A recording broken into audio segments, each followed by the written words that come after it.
waxaan ka cabanayna in askari Sacad Muuse magaciisa la yiraahdo Axmed Xasan Yuusuf kuwa Sacad Muuse ku reer Liibaanka la yiraahdo ee nin kale anigu ka dhalanayna kuwaas weeyaan anigana magacaygu waa Smiidaan Ismaan marka kaasan dulmaani nabacaad hayna aan ka tirsanaya ninka Facebook aan iska baranay hadan iska baranayna markii dambe wax lagu yiri ila kulan lagu marka la kulmayna sharaabo kiniin ku daray kuwi saxaansiye kuliyaan shaqnaadi ka buuxay kadibna markii dambe sii reekaatiniyo qalbi reekaatiniyo iyo inay intaan misanay kale markii ugu dambeysay lacagteed $100 hooyadii oo miskiinada oo miiska ay lahayd gaariga dadkiisana uu ka qaaday noolkina uu ka qaaday nafteedana uu burburiyay nolosheeda horena uu burburiyay dibna uu burburiyay marka faamigaygiina haatan ugu daray dhinac walba uu miseejiyo sharafteedu uu ka ciyaaray inanimadeedu uu ka ciyaaray aabina waa sarkaan xasaanaduna ugu hanjaday marka dulmiyaani nabacaadeen ka tirsanay reer Soomaaliland iyo qarabka dawladda shicibka inta waxaan ka codsanay in iska garab taagan way garab ma haysteen rab laabaabanahay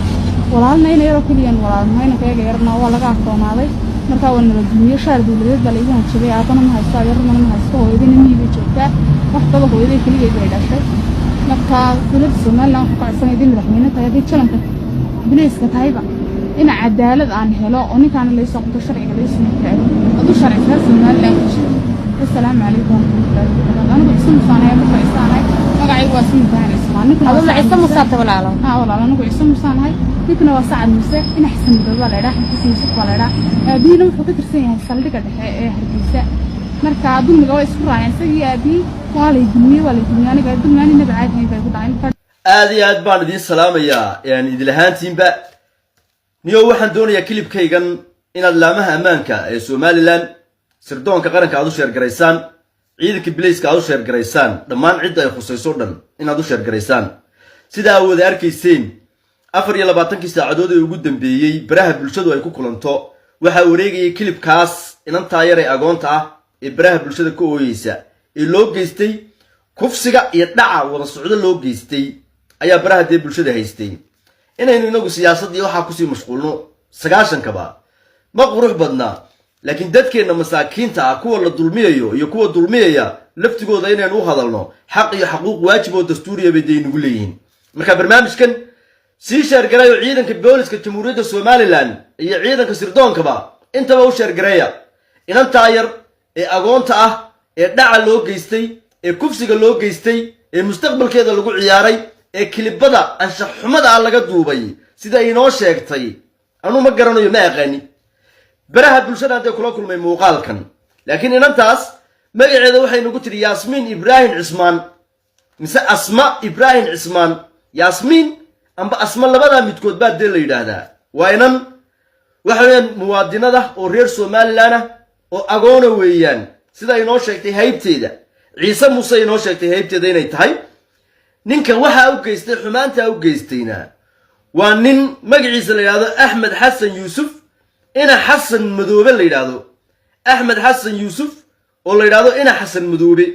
oo waliba Sacad Muuse reerka reer Liibaan la yiraahdo weey aabihii waa sarkaal ka tirsan saldhigga dhexe ee booliska jamhuuriyadda Soomaaliland ee magaalada Hargeysa saldhigga dhexe ee booliska ee magaalada Hargeysa aabihii sarkaalka iyo ka shaqeeya sida ay noo sheegtay shaar dawladeed baa la xidhay bay tiri inta sharaab la igu daray maandooriyo la igu daray ayaa waxa la ii geystay bay tiri kufsi ayaa waxa la ii geystay bay tiri dhac ayaa waxa la ii geystay bay tiri in fiidiyoyo anshax xumo ah laga duubto way ooyeysa aaba malihii bay tiro agoon baan ahay lacag yaroon hooyaday u hayay oo $800 waanu kaga adeegayay magaalada oo daabiyadii hooyaday deganeed amba ari ha soo dirto amba wax kale ha soo dirtaan waanu iibiyeyna waa la iga qaaday waa la iga dhacay bay leedahay waana ina reer Soomaaliland bahda cadaaladda iyo garsoorka ay message-ka u soo gudbisay maadaama annaga dad fara badan inagu xidhan yihiin ummad reer Soomaaliland oo fara badan halkan naga xidhan tahay waxaan jeclaystay in laamaha ammaanka loo gudbiyo in ciidamada Blayska jamhuuriyadda Soomaaliland loo gudbiyo oo loo soo qabto ninka dambiilaha ah eedaysanaha ah haday jirto weeyaan ilaa Axmed Xasan Yuusuf ina Xasan Madoobe oo Sacad Muuse oo reer Liibaan aabihii saldhigga dhexe ee booliska magaalada Hargeysa aabihii ka shaqeeyo oo waxa weeyaan la yiraahdo Xasan Yuusuf la yiraahdo Xasan Madoobe la yiraahdo aabihii kaas oo shaar dawladeed iyo shaar ciidanka booliska u xidhay inankiisa inuu ku difaaco isla markaana inantaa yar ee agoonta ah ee inaadeertiisa ee dulmiga loo geystay ee tacadiga loo geystay ee sharaabka loogu daray maandooriyaha ee la suuxiyey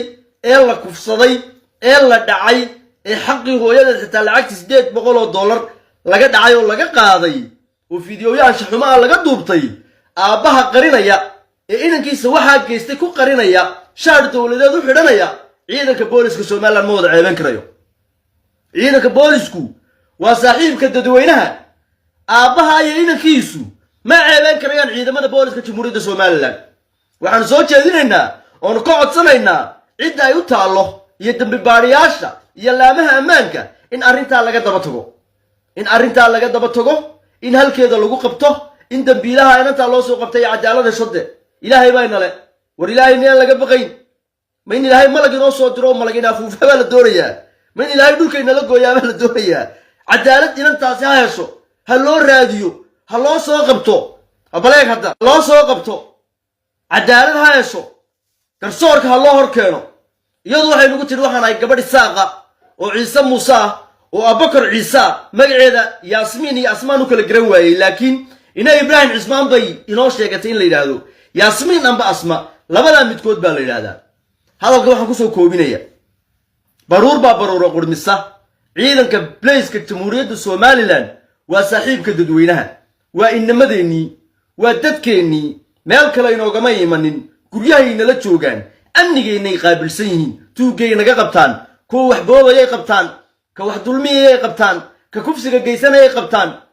hala soo qabto ninka daalinka ah ee inanta yar agoonta ee maskiinada maandooriyaha ugu daray sharaabka ugu daray sida ay sheegtay kufsiga u geystay macmiishay mar qura aan ahayn ka dhigtay caadaysta ka dhigtay $800 ka dhacay aabihiina shaar dowladeed uu ku difaacayo